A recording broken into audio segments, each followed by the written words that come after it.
So it's all to play for still. I think so. Do you want to bet against us?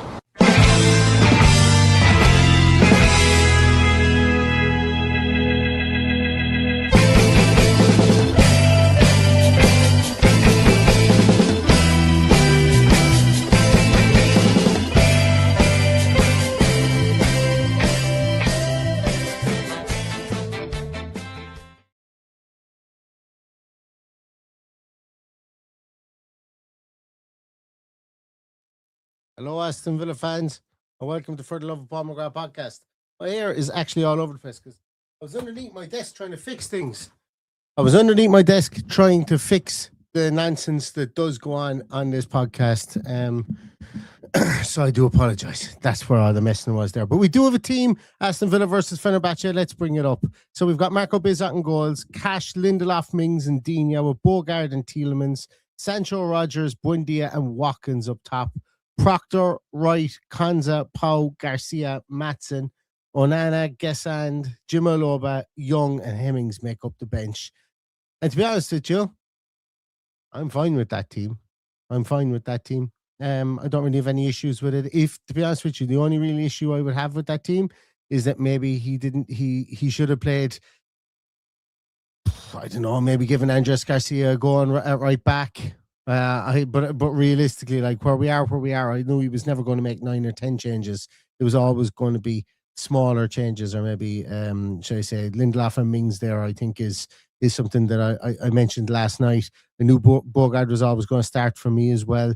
I think I did say last night that Matson, that Matson or that Digne started the game at the weekend, but obviously it was Matson. So whoever didn't start that game of the weekend, I thought was going to come in at left back. And then I always expected Sancho to come in after he came back from illness. So yeah, that's the team that we have to go out and face Fenerbahce tonight. And to be honest with you, he's kind of going for it in a good way as well, because he's kept people on the bench that can come on and have an input. I think there is a possibility we'll see Konza come off the bench. I think there's a possibility we'll see, I think we will see Garcia, Matson, Onana, Gesand, all of possibilities come off the bench. And depending on what way the game is going, we might even see one of the younger kids come off the bench as well in Hemmings, Young, or Jimaloba. So there's definitely plot lines to watch in this game for sure, I think. And the lineup that he's gone with, I think we can all admit, is considerably stronger than it's considerably stronger than maybe I thought in my head, but when I look at it, it's probably the most realistic starting lineup. He was never going to start Bogard and Hemmings in the central midfield positions. He was never going to play Jimaloba instead of Rogers and Young instead of Buendia and Gesand up top here, so I suppose we have to go what we think he was going to put out, and I think that's probably that's been the template that he's used, I think, in European games. He's not afraid to change up the centre halves. He's not afraid to bring in wingers that are a winger that we didn't expect to come in, and certainly not afraid to switch up the left backs either. So for me, it's probably the expected team that he's put out tonight for my money. So what I'm going to do is I'm going to try and bring up the Fenerbahce team here. I do apologize, guys. I'm not feeling the best at the moment either, so I might this one won't be a very long one, because as I say, I'm feeling a small bit under the weather. But let me bring up the Fenerbahce team and let's see what we're playing against here. So Fenerbahce, have they named their team yet? They have not put it up on Twitter, but let's see if we can get it on FootMob. FootMob are usually the best to get the teams up there as quick as possible. So, no, they don't have it up. They certainly don't have it up either. Let's see where I can find it. So for score.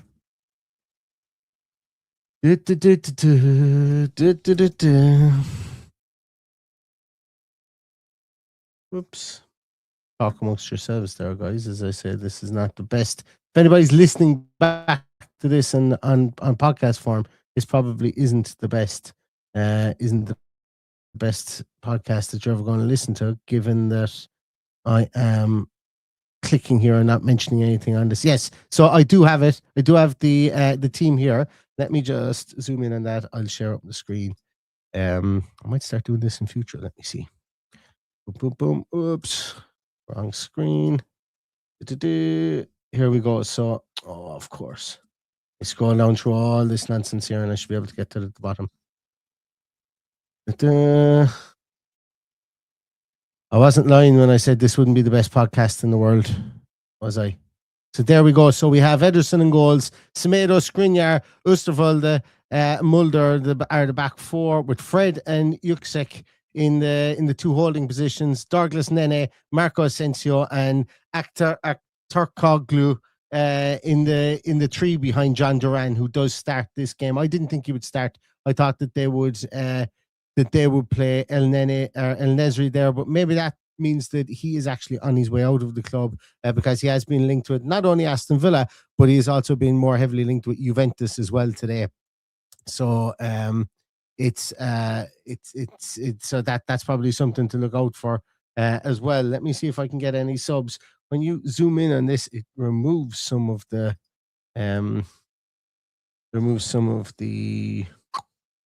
context towards it. No, so I don't have any subs there for the for the Fenerbahce team. But realistically, we just kind of really want to see what their lineup is. And John Heder Duran does play there in the number 10 position. So Tyrone Mings, have at it. That's what I said tonight. Tyrone Mings, have at it. Wrestle him.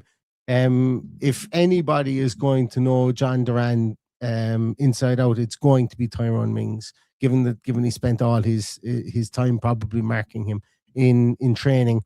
I think really there's the one big thing for me here, and Jacob Tanswell mentioned it as well. A lot of Fenerbahce stuff does come through in midfield, and they have a bit of a crisis in midfield, injury crisis in midfield, supposedly. So they're missing people there as well. So are we. When I look at these two teams laid out the way they are, I actually think this is a bit more of a level playing field than I would have thought of 24 or 48 hours ago. I think with the team that we've gone, that team that we have out there is good enough to win this game. There is no doubt in that. That team that we have there is good enough to go and win this game. It's going to be a 16-man effort. You're going to need the 5 subs to come on and contribute as well. And I'm sure Fenerbahce have a fantastic subs bench as well that they can call upon too. But I'm a lot more I'm a lot more enthused about this game. Looking at it, like last night, I was saying, yeah, this could be 3-1 to Fenerbahce. Now I'm thinking that Villa can actually can definitely get a result here. And I suppose, look, it's been a difficult one to kind of parse in my mind, just because of the fact that it is in a very hostile environment away from home. The fact that Fenerbahce are so good at home as well. But Villa have to go there and have to get something out of this game, or they don't have to get something, but it'd be nice to get something out of this game, because it does really take a lot of pressure off you going into the Salzburg game at the last day of the groups. Or yeah, I think, is it the last day of the group session? I think it is. But look, they could go in, they could get their business done early with regards to this, and then worry about the league only then for the month. But either way, you know, the Unai Emery has put out a strong team today.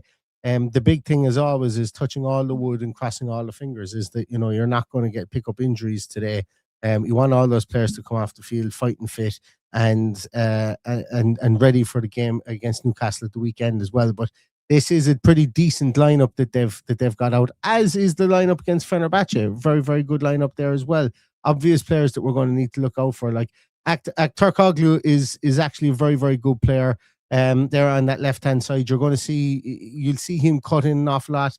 You'll see Matty Cash will have his work cut out with him there as well. Douglas Nene is somebody that has been, he's somebody who came to Europe with great fanfare and hasn't really lived up to the fanfare that he came to Europe with, but he's a good technical player. At times he's going to be lazy getting back at times, and that's what I find with him. I know in previous years, I remember when I looked at him, a lot of people were saying his defensive work was fantastic and stuff like that. But I sometimes find him lazy whenever I've watched him previously. You've got Marcus Asensio now. One thing as well, Marcus Asensio has all these goals scored for Fenerbahce, scored all these goals for us. But what was the big thing that we said about Marcus Asensio last year? Was that in the defensive play, in the defensive areas, and if we can press and can play a lot of ball in between the line of Asensio and Fred, you're not going to get Asensio to come back into those areas to create the three in midfield that much. So if we can find a way whereby maybe Buendia and Rodgers alternate, but Buendia drops deeper and comes into that, makes it a three, so we can overrun Fred and Yuksek in there in that area there. That might be something that we might see happen here, and go with Rodgers ultra wide, Sancho ultra wide, and Watkins kind of pulling off to stand maybe to occupy that area, maybe even closer to the halfway line, halfway between the halfway circle and the D of the box. That might be something we might do, is to try and concertina it up, give space over the top for runners, but also more so give space over the top, that if we do press up into that midfield area right in the halfway line and we do concertina it backwards towards our own goal, essentially, that we can play those through balls. Maybe we catch lightning in a bottle with Sancho's pace going through. Maybe we get one up over the top and Rodgers has spun off his marker, comes back inside, or maybe Watkins gets in between the shoulders of Skriniar and Osterwalder as well there, and gets through the two and gets his one-on-one chance with Ederson. So there are opportunities there, and I think that would be the best way that Villa could play this, is to try and concertina the midfield, so that you have a situation whereby you want Asensio coming back. You want him in that area there, because I think what can happen is, while he be a body in that area, his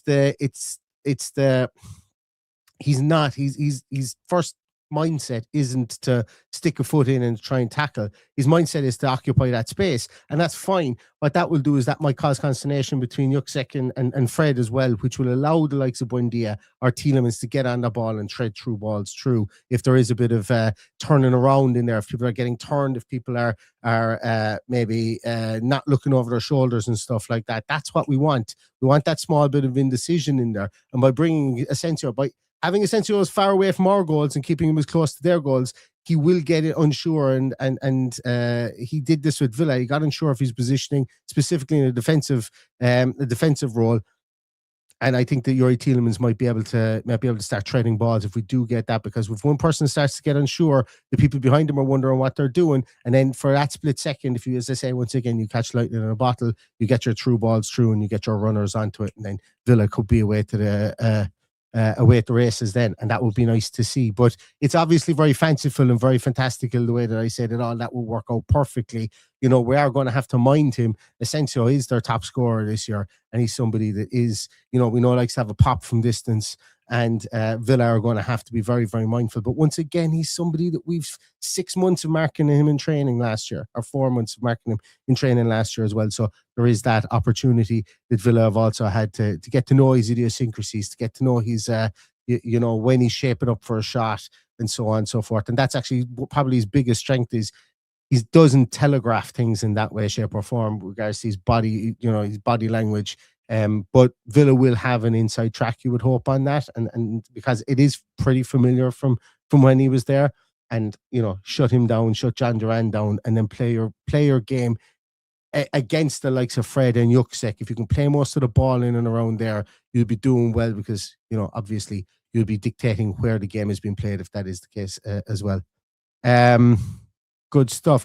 Someone mentions they got me in HD today. Yeah, I finally fixed my issue. So guys, last podcast we did, or the one I did with the State of the Villa address that I did, I've realized, so whatever happened, so I've got all my system here hardwired. So I do podcasts with Bardell and all the rest of the guys, and they'd all say, you're out of sync, you know, you're not in sync. And plus people put comments on my podcast going, you're not in sync. And I'm like, Jesus, I don't know why. Everything is grand. It's like I've got super powered internet. But what I found was, for whatever reason, my system was preferring to connect to my phone as a mobile hotspot.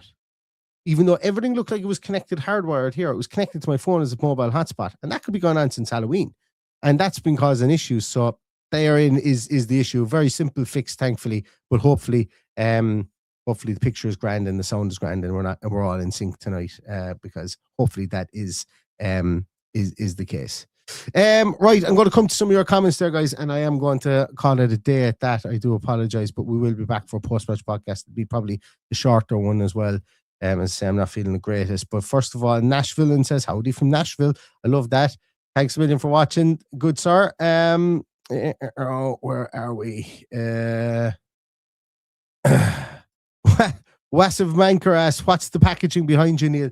They're flat pack boxes. I'm moving house soon, bought a new place. Sold this place, we bought a new place, and I'll be moving soon. I'm supposed to be moved before Christmas. Don't mention the war, but that's all the boxes for moving, all flat pack behind us here. I have to put them together once we get an actual date for when we're going to do the move, and then pack everything.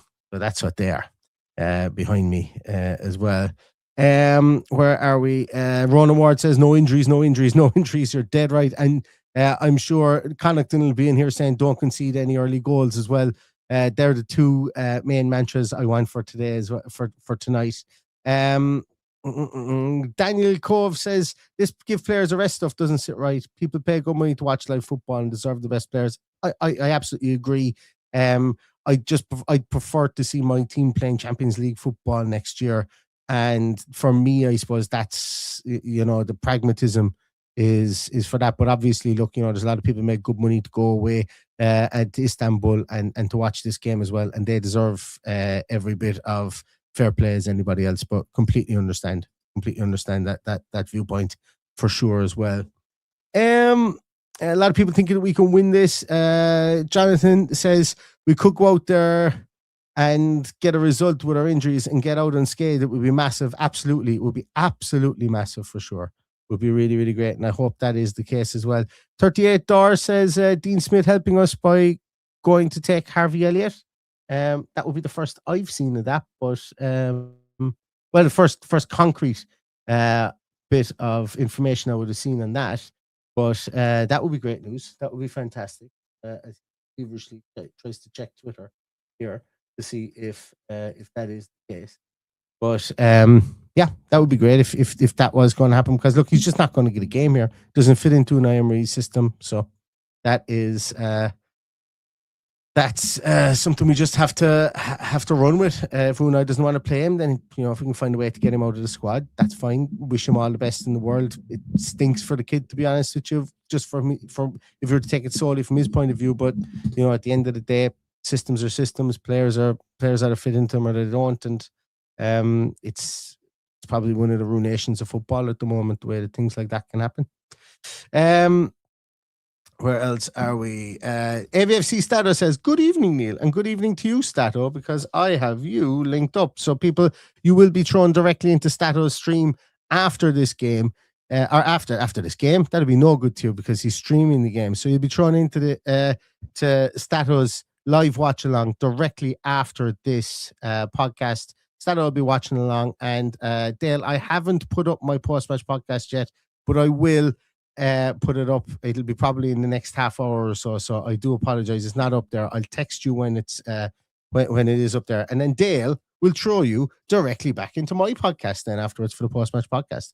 We're sound that way, and we look after each other that way. So thank you very much, Dale, for that, and great to have you back as well. Where else are we?